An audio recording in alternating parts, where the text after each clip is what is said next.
26 avril 1986, à 1h12, une série d'explosions détruisit le réacteur et le bâtiment de la 4e tranche de la centrale nucléaire de Tchernobyl. Cet accident est devenu la plus grande catastrophe technologique du XXe siècle.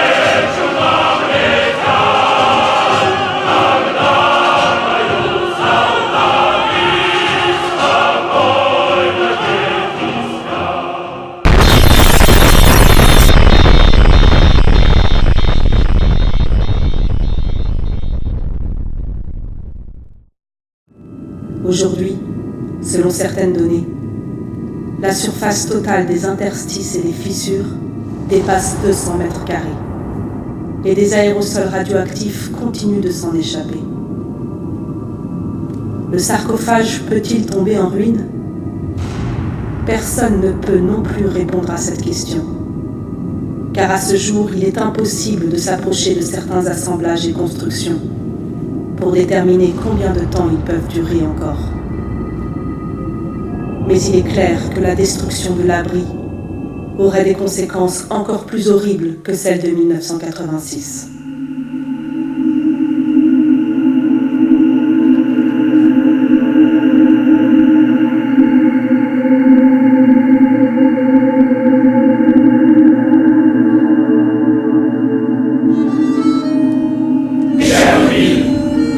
C'est une guerre, par-dessus toutes les guerres.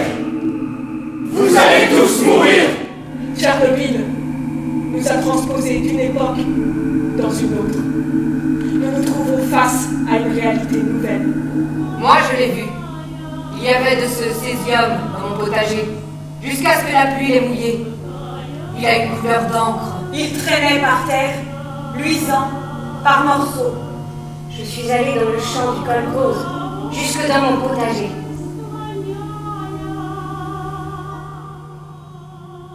C'était un morceau bleu. Et 200 mètres plus loin, un autre, grand comme le fichu sur ma tête. J'ai appelé une voisine, d'autres femmes. Nous avons couru en tous sens, sur 4 hectares peut-être. Nous avons trouvé 4 grands morceaux. L'un d'entre eux était rouge. Le lendemain matin, la pluie s'est mise à tomber sans discontinuer. Et à l'heure du déjeuner, lorsque la milice est arrivée, il n'y avait plus rien à leur montrer. On leur a juste raconté des morceaux comme ça, comme mon fichu.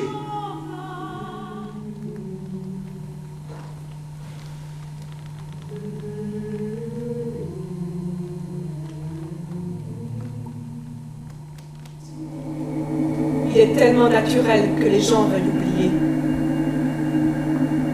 en se persuadant que c'est déjà du passé. Oh! Regardez par la fenêtre. Une pie. Je ne les chasse pas, bien qu'elles me volent parfois des œufs dans la remise. Mais je ne les chasse pas. Je ne chasse personne. Hier, un lapin est venu. Si seulement des gens passaient par ici tous les jours, s'ils venaient chez moi. Pas loin d'ici, dans un autre village où une femme vit toute seule. Je lui ai déjà proposé de s'installer chez moi. Je ne sais pas si elle serait d'une aide quelconque, mais au moins j'aurais à qui parler. Nous ne voulions pas partir. Oh, que nous ne voulions pas. Mais de quelle radiation parlez-vous, alors que les papillons volent, et que les abeilles bourdonnent, et que mon Vaska attrape des souris?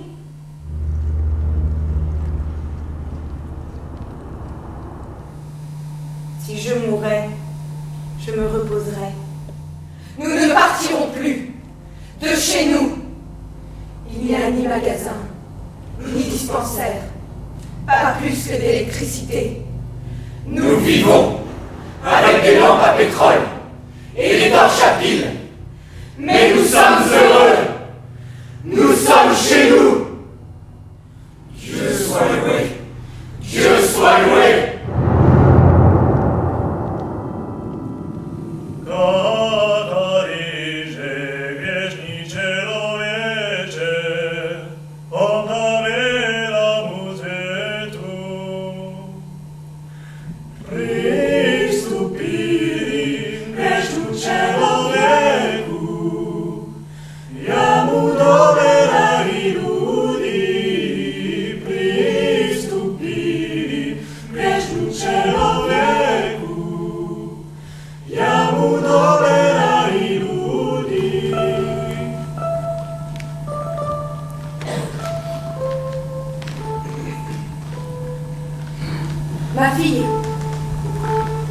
n'est pas comme tout le monde.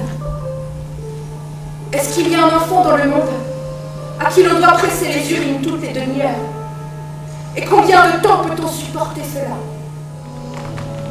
En 4 ans, 4 opérations. J'ai entendu les médecins parler entre eux. Si l'on montre cela à la télé, aucune mère ne voudra plus accoucher. Je lui mets une robe. Je lui fais une natte. Et ils me disent: votre petite Katia est si mignonne. On nous dit: vous êtes malade parce que vous avez peur. À cause de la peur, de la phobie, de la radiation. Mais pourquoi les petits-enfants sont-ils malades? Pourquoi meurent-ils? Ils ne connaissent pas la peur. La radiation, on ne la voit pas. On ne l'entend pas. Ce sont des inventions des scientifiques.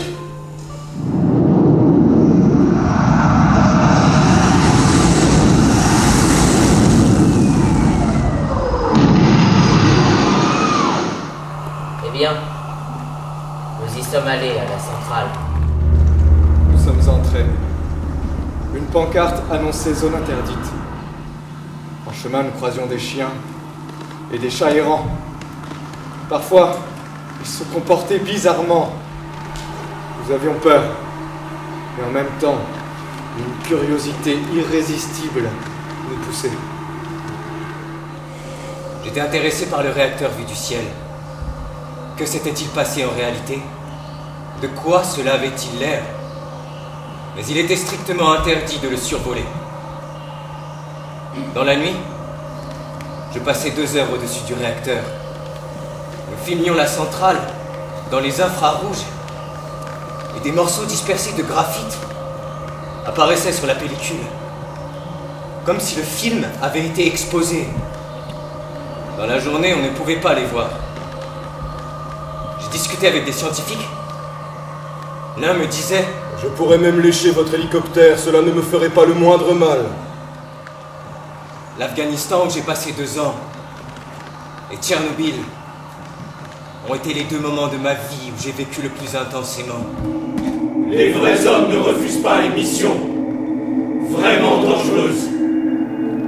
Nous sommes retournés chez nous.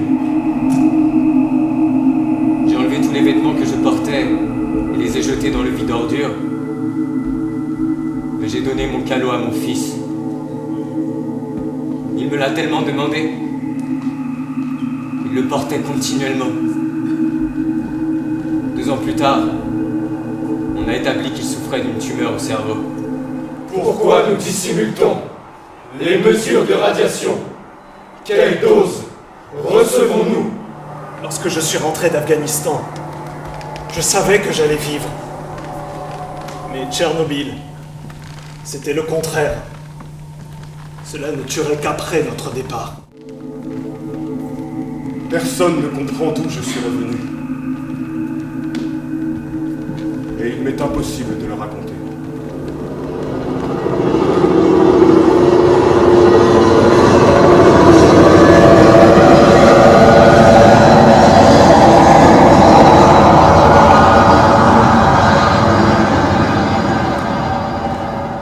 Nous tiendrons et nous vaincrons. Nous vivons dans un pays de pouvoir et non un pays d'êtres humains. L'État bénéficie d'une priorité absolue et la valeur de la vie humaine est réduite à 0. On aurait pourtant bien pu trouver des moyens d'agir sans rien annoncer et sans semer la panique. Simplement en introduisant des préparations à l'iode dans les réservoirs d'eau potable, en les ajoutant dans le lait. La ville était en possession de 700 kg de ces préparations, qui sont restées dans les entrepôts. Les chefs, eux, prenaient de l'iode. Lorsque les gars de notre institut les examinaient, ils avaient tous la thyroïde en parfait état. Et ils ont envoyé leurs enfants bien loin, en catimini. Lorsqu'ils se rendaient en inspection dans des régions contaminées, ils portaient tous des masques et des vêtements de protection. Tout ce dont les autres ne disposaient pas. Que devons-nous faire aujourd'hui de cette vérité? S'il y avait une autre explosion, tout recommencerait. Le monde n'a pas tenu compte de la première leçon atomique.